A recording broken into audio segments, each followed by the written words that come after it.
Stop. Whatever you're doing right now, stop.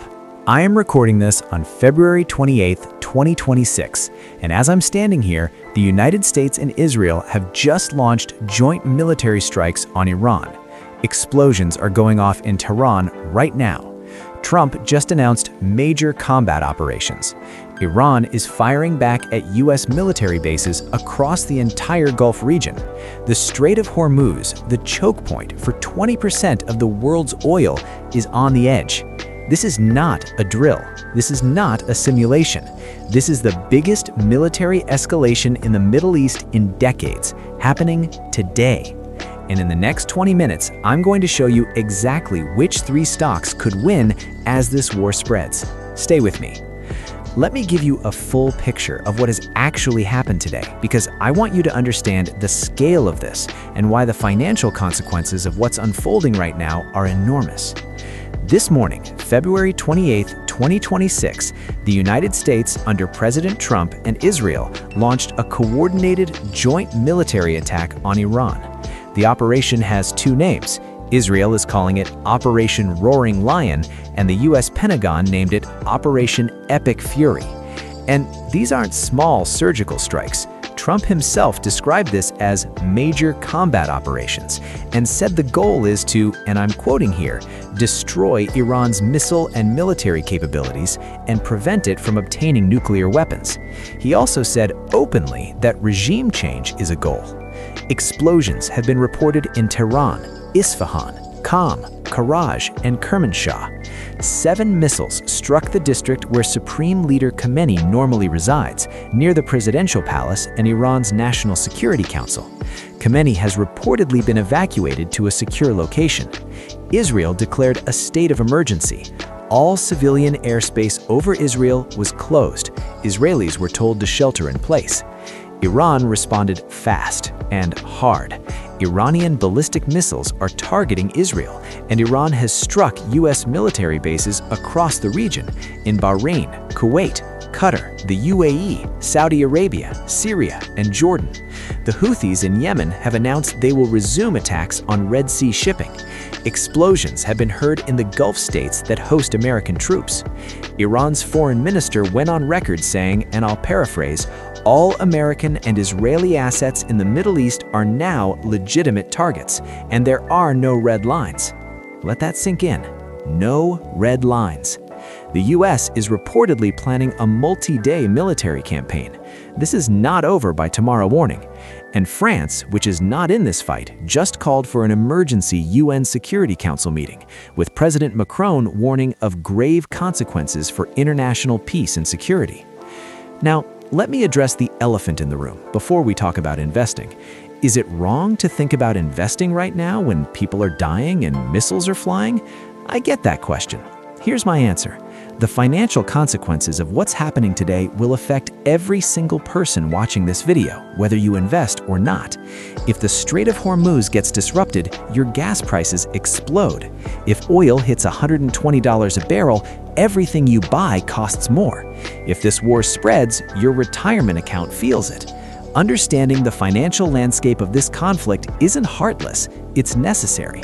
And the three stocks we're going to talk about today are companies that serve the defense of Western nations, the energy security of allied countries, and the cybersecurity infrastructure of governments under digital attack. These are not villains. These are the companies your government calls when the world looks like it does right now. So let's get into it, starting with the most important question. What does history tell us about what happens to markets and specific stocks when this exact type of conflict erupts? Every time a major military conflict erupts in the Middle East, the world goes through a predictable financial sequence. Not exactly the same every time, but the same shape. And if you understand the shape, you can position yourself before most people figure out what's happening. Here's the shape. Phase 1, panic. Broad markets sell off. Investors dump risk. They flood into gold, US dollars, and safe havens. We saw exactly this pattern in June 2025, when Israel first struck Iranian nuclear sites. Equities sold off sharply at the open, then partially recovered once it became clear the Strait of Hormuz wasn't disrupted. That same pattern is setting up again right now for Monday's market open. Phase 2, sector rotation. Money doesn't disappear from markets, it moves. Defense stocks surge, energy stocks surge, gold surges. Companies that profit from conflict or from protecting against conflict start printing. This rotation has happened every single time. Phase 3, prolonged premium. If the conflict drags on, and this one looks like it might, the elevated prices and elevated stock valuations in those sectors persist for months, not days. Let me give you the specific numbers from history. Back in 1973, Egypt and Syria attacked Israel on Yom Kippur, and OPEC responded by cutting oil supplies to Western nations. Oil prices quadrupled in less than a year. Companies supplying alternative energy and weapons to Western governments saw extraordinary revenue surges. The Gulf War in 1990, Saddam Hussein invades Kuwait. Oil prices doubled in weeks. Defense contractor Raytheon, whose Patriot missiles were used to intercept Iraqi Scuds in real time on live television, became one of the hottest defense stocks on Earth. That was a product demonstration to every government watching. After 9/11, the Dow dropped nearly 14% in the first week, but defense stocks recovered and surged within weeks because Congress authorized $40 billion in emergency spending. Lockheed Martin was up over 30% within 3 months. And then the most directly relevant, June 2025, just 8 months ago, Israel launched major airstrikes on Iranian nuclear facilities. Iran responded with large-scale missile and drone attacks. US and Israeli markets sold off, then partially stabilized.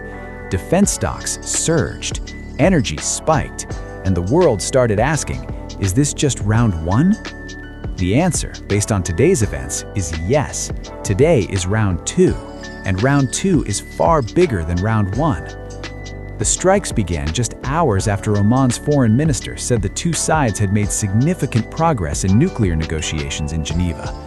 The fact that the US and Israel struck despite diplomatic progress signals something significant. This is not a momentary military pressure tactic. This is an attempt to fundamentally change the strategic landscape of the Middle East. US and Israeli attacks on Iran follow years of confrontation over Iran's nuclear program and regional influence. The two allies have long claimed that Iran's advancing enrichment activities and missile capabilities pose a threat, and they have repeatedly warned they could use force. That pressure finally became action today. Market watchers are bracing for turbulence, saying this could carry far greater market consequences than the recent run of geopolitical flare-ups. Analysts say there could be a flight to safety with a strengthening of the US dollar, Japanese yen, and a rush into gold, along with global equities potentially down 1 to 2% or more at open. But, and this is the critical but, within that broad sell-off, 3 sectors are almost certainly going to fly. And I'm going to walk you through them one by one, starting right now. I want you to think about something. Right now, as you're watching this, air defense systems are firing over Israel. Missiles are being intercepted. The Iron Dome, the Arrow system, the David Sling, they're working overtime. And do you know who makes the core technology behind a significant chunk of those defense systems? And who supplies the Patriot missile batteries protecting US military bases in Bahrain, Qatar, and Kuwait right now? RTX Corporation, ticker RTX. This isn't theoretical. This company's products are in active combat operations today. RTX, formerly Raytheon Technologies, is one of the world's largest defense and aerospace companies. They make the Patriot missile defense system, the Tomahawk cruise missile, the Stinger shoulder-fired missile, the AAM-120 AMRAAM air-to-air missile, and the SM-3 interceptor used by Navy destroyers to knock down ballistic missiles. They also make the AN/TPY-2 radar, which is the eyes of the Patriot system. Let me put this in context so it's crystal clear. The US has assembled a vast fleet of fighter jets and warships in the region. Every guided missile destroyer, every aircraft carrier, every THAAD battery protecting a Gulf state, those weapon systems rely on components, missiles, and electronics that flow through the defense industrial complex. RTX sits at the very center of that complex. Here's what makes RTX uniquely positioned right now. Think about what happens to their order books after today. Every government in the Gulf region that just watched Iranian missiles rain down on their countries, Bahrain, UAE, Qatar, Kuwait, Saudi Arabia, they're going to be on the phone with their defense procurement officers on Monday morning. They watched their air raid sirens go off. They watched their citizens run for cover, and they're going to be asking, how do we make sure we have enough Patriot batteries, enough interceptor missiles, enough radar coverage so this never happens to us again?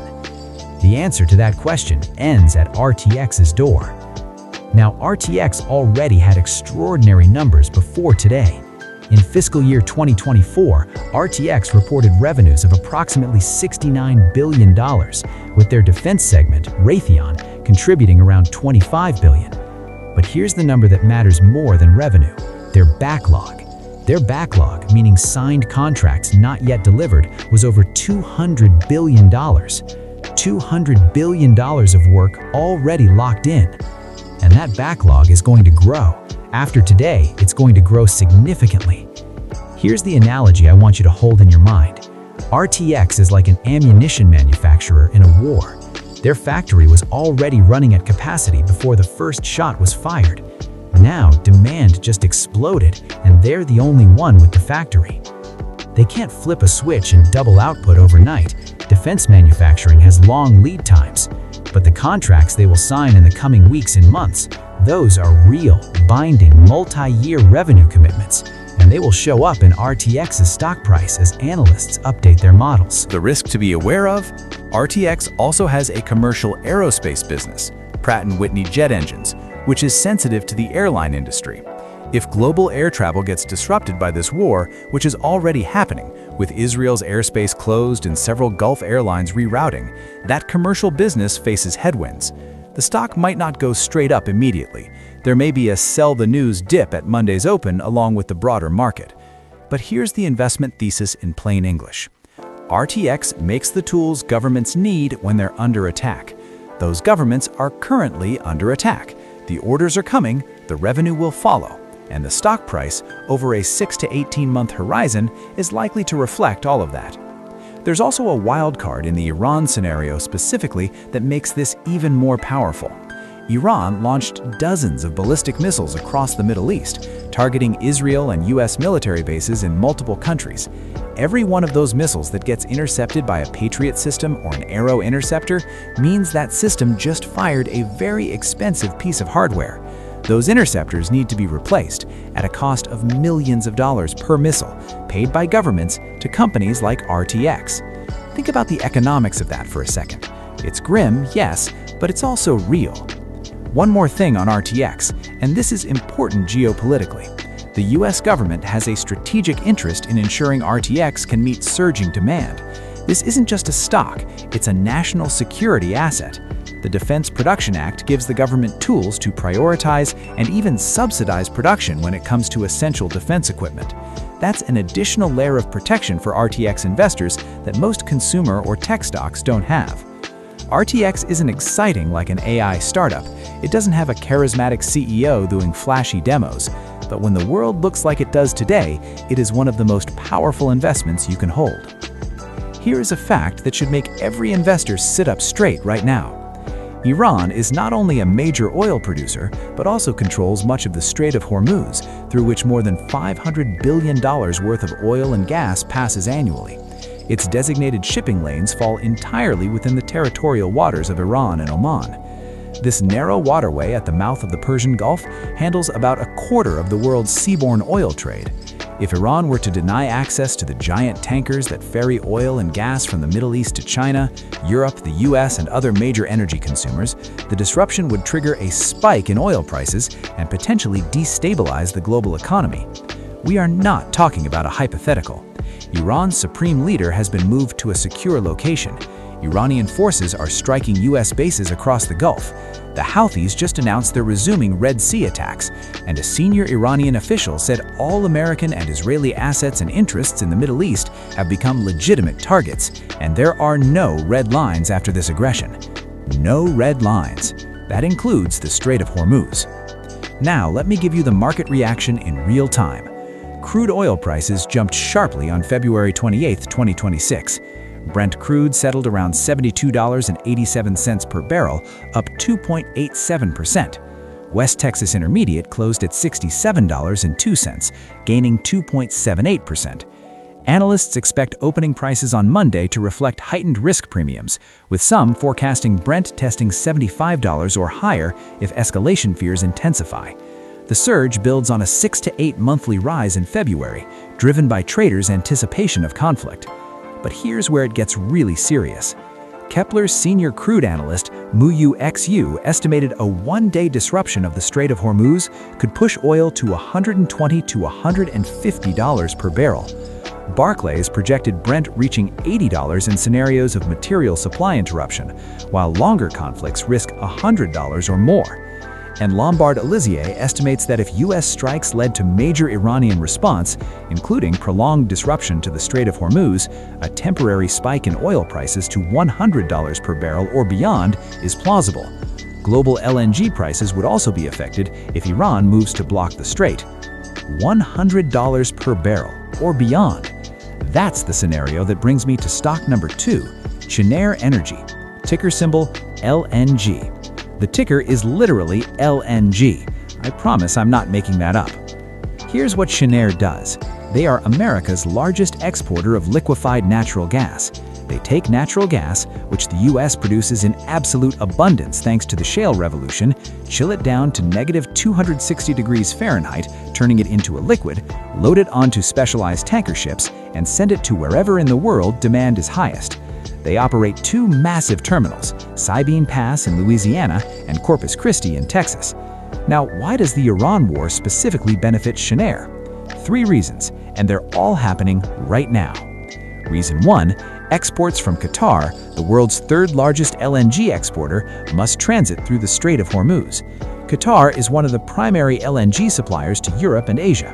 If the strait gets disrupted or closed, even partially, Qatar's LNG exports get disrupted, and buyers who suddenly can't get LNG from Qatar need an alternative supplier immediately. Cheniere is that alternative. Their terminals are in the Gulf of Mexico. They are completely immune to Strait of Hormuz disruption. They become the only reliable LNG supplier left standing for buyers panicking about Gulf supply. Reason 2, the energy security argument just got supercharged today. For the past 3 years, European governments have been urgently moving away from Russian gas and trying to diversify their LNG supply. They thought they had time to do this gradually. Today told them they don't. Every energy minister in Europe woke up this morning to the news of explosions in Tehran, Iranian missiles in the Gulf, and Houthi attacks resuming in the Red Sea. The urgency to lock in long-term, non-Middle Eastern, non-Russian LNG supply just went from high to critical. Cheniere will get calls. Reason 3, the spot market. If the Strait of Hormuz is fully blocked, historical precedents like the 1970s oil shocks suggest that governments may be forced to tap into strategic petroleum reserves. The limited spare capacity of OPEC+ means that a total disruption of Iranian or regional flows cannot be easily offset. When supply gets cut and demand stays the same, spot prices spike viciously. Cheniere has some spot market exposure, and when spot LNG prices spike, as they did spectacularly in 2022 after Russia's invasion, Cheniere's margins expand dramatically. Let me give you the numbers on Cheniere. In fiscal year 2024, Cheniere reported revenues north of $16 billion. Their adjusted EBITDA was approximately $8 to $9 billion. That is an extraordinary margin. They've been buying back stock and growing their dividend. Their contracted volumes already cover the vast majority of their production capacity for years to come, so there's a rock-solid revenue floor. Think of Cheniere like a toll booth on the global energy highway, but a toll booth that happens to be on the only road that doesn't go through a war zone. Every cargo that leaves their Texas and Louisiana terminals earns them a fee. The more desperate buyers are, and buyers are getting very desperate very fast right now, the higher those fees climb. Here's the analogy I love for Cheniere in this moment. You know those moments in a disaster movie when everyone's trying to get out of a city and there's one road that's still open, and there's a guy charging $50 for a bottle of water at that last gas station? Cheniere is the gas station on the last open road. They didn't cause the disaster, they just happened to be positioned at the only exit. The risk? LNG prices are volatile. If conflict de-escalates fast and the Strait stays open, the war premium in energy prices deflates quickly. That's why I'd call Cheniere a medium-high-risk play, not a sure thing, but with significant upside in the specific scenario that appears to be unfolding today. And here's one final piece that most people miss about Cheniere. American LNG exports are a foreign policy weapon. The US government wants Cheniere to succeed because every long-term LNG contract Cheniere signs with a European ally weakens Russia's energy leverage over NATO. The US government and Cheniere's shareholders happen to have perfectly aligned interests in a world that looks like today's world. That alignment doesn't happen often. When it does, it's worth paying attention to. I need you to understand something about modern warfare that changes the way you think about investing in conflict. Every missile that fired today had a targeting solution. Somebody somewhere analyzed intelligence data, cross-referenced satellite imagery, processed signals intelligence, and produced a target package. That's how you hit a weapons facility 1,400 miles away with precision instead of leveling a city block.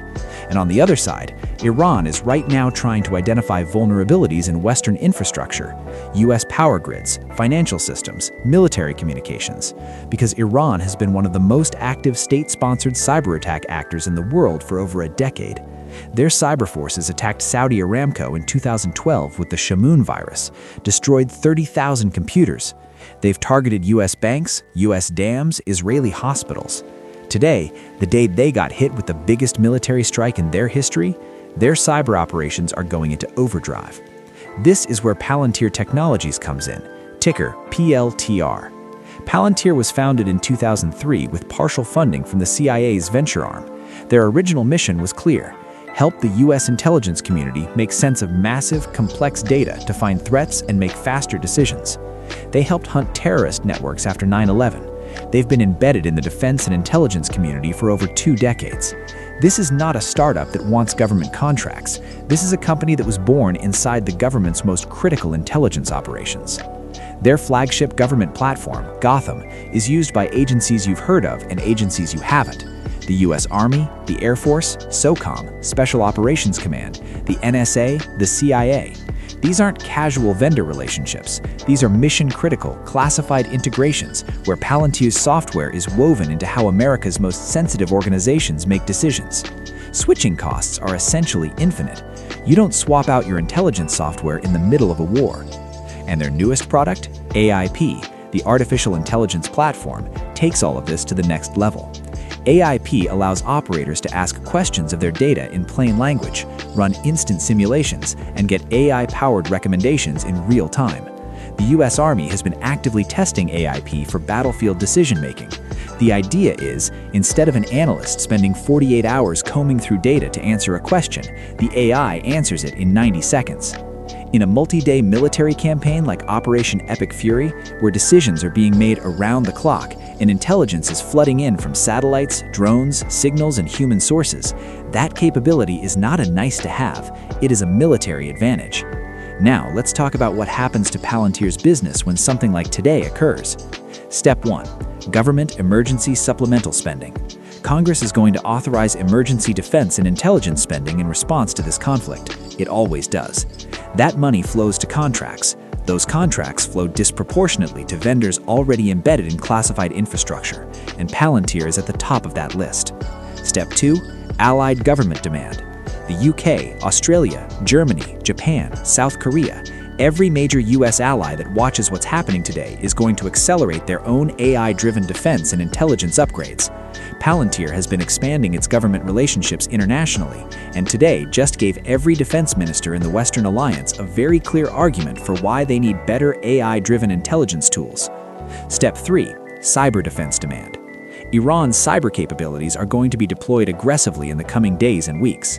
The companies that help governments and critical infrastructure defend against those attacks, companies that can process threat intelligence in real time, are going to see extraordinary demand. Palantir's platforms include cyber threat analysis capabilities that serve exactly this purpose. Let's look at the financial picture. In 2024, Palantir hit a major milestone. It became GAAP profitable, meaning by strict accounting rules, not just adjusted metrics. Their US government revenue was accelerating. Their US commercial business, driven by AIP adoption, was growing at over 50% year over year in recent quarters. Revenue growth was in the mid to high 20% annually. Their CEO, Alex Karp, has been extraordinarily, some would say brutally, direct about where Palantir stands. He has described the company as having been built for exactly this moment in history. He has spoken openly in shareholder letters about the rise of authoritarian adversaries, the importance of maintaining Western technological superiority, and Palantir's role in ensuring that. When he says that, it's not marketing, it's a description of what the company literally does and who its customers literally are. Now, the risk profile is real and you need to know it. Palantir has historically traded at a high valuation premium relative to its earnings. It is a growth stock, and growth stocks are sensitive to interest rates, to market sentiment, and to revenue misses. In a broad market sell-off, which is likely Monday morning, Palantir could trade down with everything else initially, even if its fundamental thesis is stronger than ever. But here's the key insight for sophisticated investors. The initial sell-off in a conflict is often the best entry point for the stocks that will be the biggest beneficiaries. The investors who made the most money after Russia invaded Ukraine in 2022 weren't the ones who bought defense stocks 6 months later after everyone had caught on. They were the ones who bought in the first week during the initial uncertainty in selling. Today is that kind of day for Palantir. There is no publicly traded alternative that combines Palantir's government trust level, its classified infrastructure access, its AI capability, and its established international expansion. That combination creates a competitive moat that gets deeper every time the world becomes less stable, because every time the world becomes less stable, governments spend more on exactly what Palantir provides. And today, the world just became significantly less stable. All right, it's Saturday right now, markets are closed, but Monday morning is coming fast, and you need to have a plan before that open bell rings, because acting out of emotion when markets are moving fast is how people make bad decisions. Let me give you a practical framework, not financial advice. I want to be very clear about that. This is educational, but it's the kind of education that actually helps you think through what to do. First, understand what Monday's market open likely looks like. Market watchers expect a rough and risk-off open on Monday, with global equities potentially down 1% to 2% or more. That means broad indices, the S&P 500, the NASDAQ, the Dow, probably open lower. Investors will rush into gold, US dollars, and Japanese yen. There will be fear and volatility. That opening sell-off is going to include everything, including defense stocks, energy stocks, and yes, even Palantir, at least at first. Because when panic hits, people sell broadly. They don't think sector by sector, they just hit sell. And that moment, that initial panic dip, is historically where the opportunity lies for the sectors we've discussed. The savvy investors who understood this playbook coming into Monday will be buying while others are selling in fear. That's not reckless, that's strategic. As the legendary Warren Buffett principle goes, be greedy when others are fearful. Situations like today are exactly what that means in practice. Now, how do you think about these three stocks differently? RTX is your most defensive play, in both senses of the word. It's a defense company and it's a defensive investment. It has a dividend, it has massive contracted revenue, and it's the least volatile of the three. If you're newer to investing or more risk-averse, RTX is your starting point. Think of it as the anchor of any conflict-related position. It won't triple in a week, but it's also the least likely to crater if this conflict de-escalates faster than expected. Cheniere, LNG, is your macro energy bet. Its fate is more directly tied to whether the Strait of Hormuz gets disrupted and how long energy markets stay elevated. The upside is potentially very significant if the conflict prolongs and energy supply chains stay disrupted. Analysts say a temporary spike in oil prices to $100 per barrel or beyond is plausible, and in that scenario, LNG spot prices go with it. But if a ceasefire happens next week and the Strait stays open, this position deflates faster than RTX would. Medium-high risk, medium-high reward. Palantir, PLTR, is your highest conviction, longest duration bet. The government spending it benefits from takes months to flow through the system. It won't spike immediately the way a missile manufacturer might. But the structural tailwinds from this conflict, expanded defense budgets, accelerated AI adoption in military and intelligence, surging cybersecurity demand, those compound over 12 to 24 months. If you can stomach volatility and have a longer time horizon, PLTR may be the most interesting of the three. Now, how do you size these positions? There's no one-size-fits-all answer, but here's a general principle used by many professional investors. In high uncertainty environments like today, you want to start smaller than you think and leave room to add. Don't put 10% of your portfolio into one conflict-related stock in the first days of a war. Start with a 2 to 3% position. If the thesis plays out and the stock dips before it rises, which is common, you have room to average down. If you don't have a brokerage account, platforms like Fidelity, Charles Schwab, or Interactive Brokers allow you to open one in minutes. You can buy fractional shares on many platforms, which means you don't need thousands of dollars to get started. You can invest $50 or $100 just to have some skin in the game while you continue to learn. And if individual stock picking feels too risky, look at ETFs. For defense broadly, ITA, the iShares U.S. Aerospace and Defense ETF, holds RTX and other defense names. For energy, XLE or OIH for oil and energy services exposure. For cybersecurity, BUG or HACK. ETFs spread your risk across the whole sector, so you're not betting everything on one company. One final critical point: have an exit plan before you enter. Decide now what price would tell you the thesis is wrong, what price would tell you it's time to take some profits. Conflict-driven surges can be sharp and then reverse quickly when peace talks emerge or when the conflict gets priced in. The investors who got hurt in 2022's defense stock run were the ones who bought at the peak of the fear and didn't have a plan to exit. Buy with a thesis, know your exit, and don't bet more than you can afford to lose. I'm not going to stand here and tell you this is a guaranteed trade. Nothing in investing is guaranteed. And right now, with missiles in the air and uncertainty at historic levels, the risks are real and they're serious. Let me walk you through them honestly. Risk number 1, rapid de-escalation. This sounds paradoxical, but peace is the biggest risk to this thesis. Iran's foreign minister said Tehran was interested in de-escalation and ready to talk once the joint US-Israeli strikes end. If a ceasefire happens fast, if international pressure leads to a halt within days, if Iran agrees to nuclear concessions to stop the bombing, the conflict premium in these stocks evaporates almost overnight. Defense stocks had a big run after Russia invaded Ukraine. The investors who bought near the peak of that run and held too long gave back significant gains. Risk number 2, broad market collapse. This conflict doesn't exist in a vacuum. The US economy in early 2026 is already navigating 10 to 15% global tariffs, slowing growth and a sensitive interest rate environment. Traders are wary that newly implemented tariffs could stifle international commerce, creating a pincer movement for the global economy. High energy costs combined with higher costs of goods, a recipe for stagflationary pressures. If this conflict triggers a recession, all stocks suffer, including defense. In a true bear market, even the strongest sector thesis gets overwhelmed by broad selling. Risk number 3, Strait of Hormuz stays open. The biggest upside scenario for energy is a Hormuz disruption. Saudi Arabia and the UAE have alternative shipping routes at their disposal, which partially mitigates the impact of any disruption. Saudi Arabia can divert shipments using the east-west crude oil pipeline to the Red Sea port of Yanbu. If the strait stays functional, energy prices will still be elevated, but the extreme $100 to $150 per barrel scenario doesn't materialize. Cheniere's upside is more modest in that case. Risk number 4, cyber attack fears versus cyber attack reality. Iran's cyber capabilities are real, but they're not unlimited.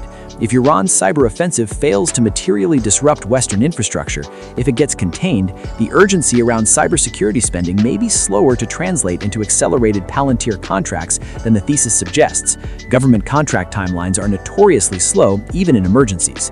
Risk number 5, valuation. This is the risk nobody talks about enough in conflict situations. These stocks may already reflect significant conflict premium at current prices. Markets have been unfazed and accustomed to absorbing recent geopolitical shocks, including the June 2025 strikes on Iran. Some smart money was likely positioned for this before today. That means the easy money may already be made in RTX and LNG specifically. The question is always, what's already priced in? How do you manage these risks? 3 words: position size, diversification, and patience. Don't overconcentrate. Don't panic buy on the open on Monday when fear is maximum. Consider scaling in over days, not hours. And never stop reading. The situation on the ground in Iran will change daily, and your investment thesis needs to update with it. Understand the risk, control your exposure, and always remember, the market will tell you when you're wrong. When it does, listen. I want to step back from the stocks for a minute, because what happened today, February 28, 2026, is genuinely historic. The United States just launched major combat operations against Iran. For the first time since the Iraq War, American forces are conducting sustained strikes in the Middle East. The entire Gulf region is in a state of emergency. Explosions have been reported in countries that most people couldn't find on a map yesterday, and whose names are now all over every news ticker in the world. I'm not saying this is good, I'm saying this is real, and real events have real financial consequences for real people, including you watching this right now. If you have a retirement account, it will feel this on Monday. If you drive a car, you'll feel it at the gas pump within weeks. If you run a business, your supply chain, your energy costs, your shipping logistics, all of it connects to what's happening in the Persian Gulf right now. This isn't abstract. This isn't just a story on the news. This is an economic event that will ripple through your daily life whether you choose to engage with it financially or not. The question I want to leave you with isn't, which stock should I buy? The question is, are you going to be the person who watches events like today happen to them, or the person who understands what's happening well enough to navigate it? I'm not asking you to root for conflict. I'm asking you to be informed, because the financially literate person and the financially illiterate person are going to live through the exact same global events and come out the other side in very different financial positions. RTX builds the tools that defend nations. Cheniere provides the energy security that reduces Western dependence on adversarial suppliers. Palantir builds the intelligence infrastructure that helps the good guys make better decisions faster. These aren't war profiteers. They're the companies your government literally calls in moments exactly like today. Understanding that isn't cynical, it's just honest. Now, I want to hear from you because this community is one of the best parts of making these videos. Tell me in the comments, which of these 3 stocks do you find most compelling right now? RTX, LNG, or Palantir? And tell me why. The debate in the comments section on videos like this one is often as valuable as the video itself. Tell me, are you going to watch Monday's market open? What's your strategy? And tell me, is there another stock, another sector, another angle on this US-Iran conflict that you want me to dig into in the next video? I read the comments. The next video's topic might come from you. If this video gave you value, if you learned something, if it changed how you're thinking about what's happening in the world right now, please hit that like button. In all seriousness, it's the most direct way to tell me this content is worth making more of. If you're not subscribed and you want to stay ahead of the financial story inside the biggest global events, subscribe now with the bell notification on. We're going to be covering this war's financial fallout in real time. Stay informed, stay smart, take care of yourselves, and take care of your money. I'll be back soon.